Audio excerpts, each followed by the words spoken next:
Saudara, harga kedelai impor terus naik di sejumlah daerah dengan harga paling tinggi lebih dari Rp12.000 per kilogram. Hal ini tidak hanya berdampak pada perajin tahu tempe, tetapi juga penjual gorengan. Berikut liputan jurnalis Kompas TV, Edwin San. Saudara, kita masak tempe goreng atau tahu goreng hari ini gak nih? Nah, itu mungkin yang jadi pertanyaan setiap harinya dari para warga yang ikut merasakan adanya kenaikan harga tempe dan juga tahu di pasaran. Karena memang kalau kita lihat dari data Badan Pangan Nasional sendiri menyatakan dari periode Januari hingga April 2025 terdapat kenaikan harga dari tahu dan tempe karena memang terimbas dengan adanya kenaikan harga kedelai biji kering impor yang memang diimpor banyaknya dari Amerika Serikat. Dan kalau kita ngomong-ngomong soal Amerika Serikat, memang ini kita bisa mencium roman-romannya datang dari perang tarif Amerika Serikat kepada beberapa negara, salah satunya di Indonesia. Nah, yang merasakan dampak dari kenaikan harga ini bukan cuma konsumen lepas atau mungkin yang ada di dapur-dapur saudara sekalian, tapi juga bagi para pedagang. Nah, salah satunya sekarang saya sudah bersama dengan salah satu pedagang yang berjualan di Jakarta Pusat di sini. Nah, halo, selamat pagi, Kang. Selamat pagi, Pak. Ya, Kang, boleh diperkenalkan namanya, lalu juga sudah berapa lama nih berjualan untuk gorengan ini, tahu, tempe, dan kawan-kawan? Nama saya Sule, asli ya Sumedang.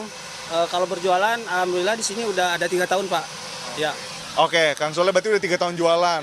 Kang, berarti kan memang tahu tempe pasti harganya akan naik nih perlahan-lahan. Tapi beberapa hari ini kan dikabarkan naik tinggi, naik cukup signifikan. Ini merasakan nggak sih? Kalau untuk kenaikan sekarang, maaf ya Pak, belum ada info. Cuman kalau dari ukuran mungkin udah berasa ada agak sedikit dikecilin lah gitu dari ukuran. Nah, ini lalu untuk perubahan dari bentuk ini sebenarnya mempengaruhi jualan nggak sih? Jadi berkurang banyak nggak nih, Kang? Ya kalau berkurang banyak enggak sih, cuman ya berkurang aja kan mungkin tadinya jadi berapa gitu ya, jadi berkurang gitu. Kalau kita proses maksudnya gitu, Pak. Kekhawatirannya kalau harganya naik nanti pelanggannya gimana, Kang? Apalagi kan beberapa hari ini ada kekurangan pedagangan nggak, Kang? Ya takutnya kalau di sini kan misalkan harga tempe naik, tahu naik, terus kita naikin juga, kadang orang kan berat juga gitu, Pak. Jadi kita mau naikin juga susah. Cuman kalau nggak ditaikin kita juga kan dapatnya juga mahal misalkan gitu.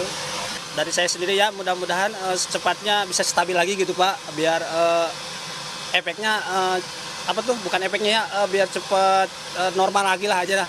Kasihan buat para pedagang kecil seperti saya. Kang Sule, terima kasih banyak atas waktunya. Sehat-sehat selalu. Dan itulah dia, saudara, memang yang menjadi sedikit keluh kesah, mungkin sedikit juga apa yang dirasakan dan yang memang dialami ketika memang berdagang sehari-hari sebagai penjual gorengan. Bukan hanya tahu tempe, tapi beberapa komoditas lain juga ikut naik. Memang kita tahu karena adanya kenaikan harga yang cukup signifikan beberapa waktu lalu. Dan kalau kita berfokus pada tahu tempe, tadi ada penyesuaian bentuk, tapi tidak ada penyesuaian harga. Dan untuk antisipasi ke depannya, mungkin ada kenaikan harga yang dimana ini akan memberikan efek domino ke depannya. Edwin Chan, Ganiar Febrian, Kompas TV, Jakarta.